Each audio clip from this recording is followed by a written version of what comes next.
And we will know peace. No matter how far down the scale we have gone, we will see how our experience can benefit others. That feeling of uselessness and self-pity will disappear. We will lose interest in selfish things and gain interest in our fellows. Self-seeking will slip away. Our whole attitude and outlook upon life will change. Fear of people and of economic insecurity will leave us. We will intuitively know how to handle situations which used to baffle us. We will suddenly realize that God is doing for us what we could not do for ourselves.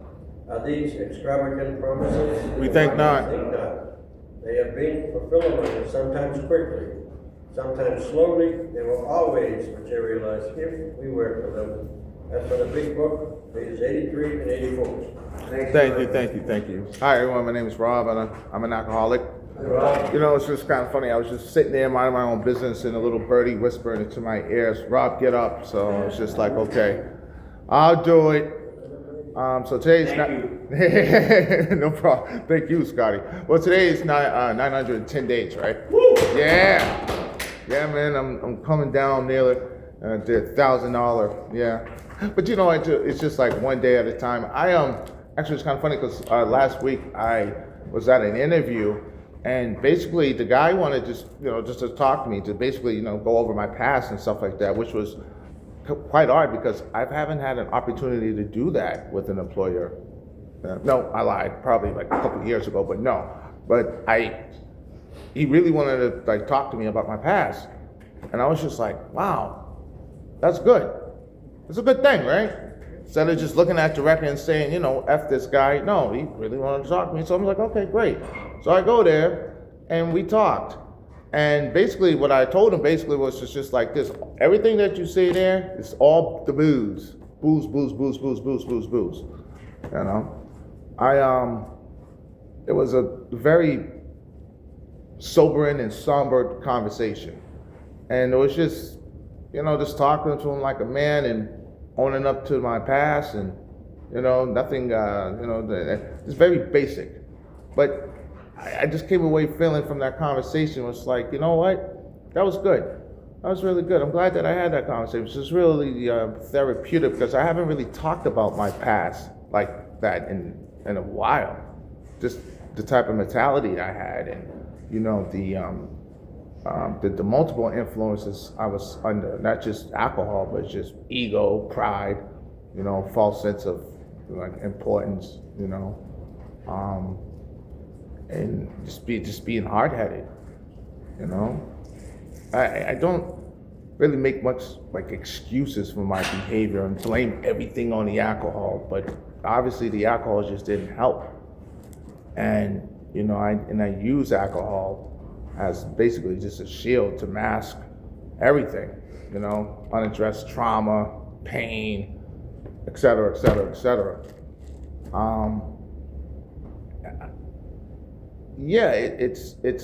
It's frustrating not being able to secure employment because of my record, but I don't let that shit, I don't let it bother me.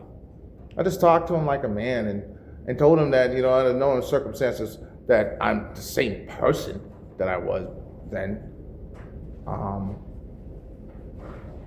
Basically, it's just like if I get the job, I get the job. I don't drink no matter what. If I don't, I don't. I'll find something soon.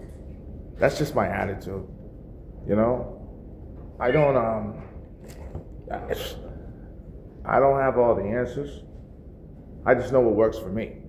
And what's been working for me is just coming to meetings, fucking going to 12-step meetings, avoiding the crowd, That wasn't really that hard for me to avoid people anyway because of the way I was when I was drinking, it turned a lot of people off. So that part was pretty easy, but, just not going to the same places, which inevitably meant I don't do the same things. So, going to this program, dedicating myself to this program, have left me with nothing but endless possibility of optimism. I don't think the same way I used to think that everything's going to be bad, everything's going to be bad. No, everything's going to work out, everything's going to be good because I'm good.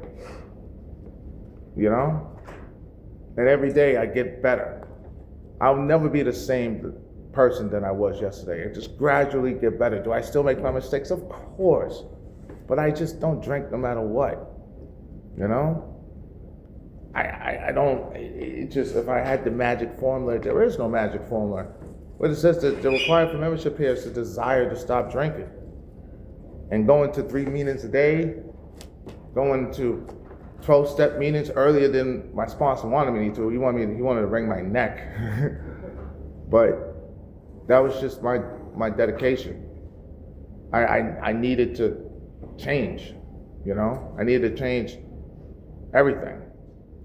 And yeah, I mean, the first meeting was boring, but that was just only a test. I just kept going, you know?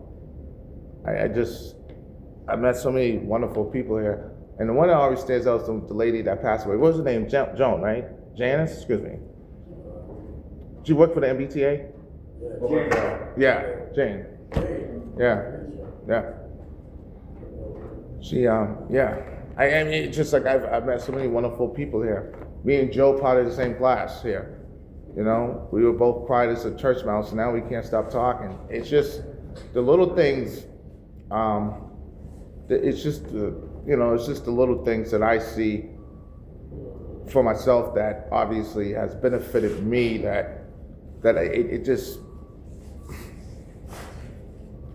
gets me to keep going, to keep coming here, no matter what. When I'm not working, I'm here. And just what Woody Allen, the filmmaker, once said, it's just 95% of life is just showing up. And that's what I do. I just show up, you know, through rain, through snow, through sleet. You know, I'm pretty much going to be here. You know, if I'm not at this meeting, I'm somewhere else. But I'm just one day at a time. I'm just looking forward to the next challenge, which is obviously, right, to go another day without a drink. And with that being said, thank you very much. I think today should be like gratitude, being thankful. Thank you guys. Yeah. All right, Randy, Colin. Yeah. 7 tradition. I'll catch you. There you go.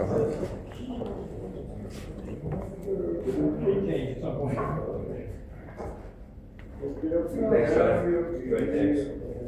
Spirits. I'm excited to be down. Another tab.